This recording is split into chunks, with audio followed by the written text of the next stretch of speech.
Bersatu கட்சியிலிருந்து உறுப்பியம் நீக்கப்பட்ட 6 நாடாளுமன்ற உறுப்பினர்களின் தொகுதிகள் காலியானதாக அறிவிக்க கோரும் அதிகாரப்பூர்வ நோட்டீஸ் எதனையும் தாம் இன்னும் பெறவில்லை என மக்களவை சபாநாயகர் கூறியிருக்கிறார்.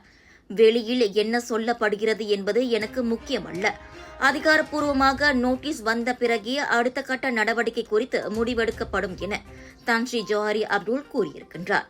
கட்சிகள் ஒழுங்கு நடவடிக்கை எடுப்பது அவர்களின் உரிமை.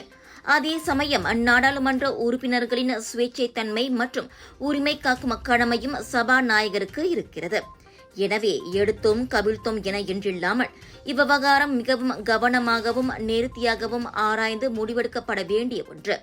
ஆகவே தமக்கு சற்று கால அவகாசம் தேவைப்படலாம் என அவர் கோடிக்காட்டியிருக்கின்றார். எதிர்க்கட்சியில் இருந்து கொண்டு பிரதமர் டத்தோஸ்ரீ அன்வாரின் தலைமைத்துவத்திற்கு ஆதரவு தெரிவித்த 6 நாடாளுமன்ற உறுப்பினர்களும் திருத்தப்பட்ட பர்சாத்து கட்சி விதிகளுக்கு ஏற்ப இயல்பாகவே உறுப்பியத்தை இழந்திருக்கின்றனர்.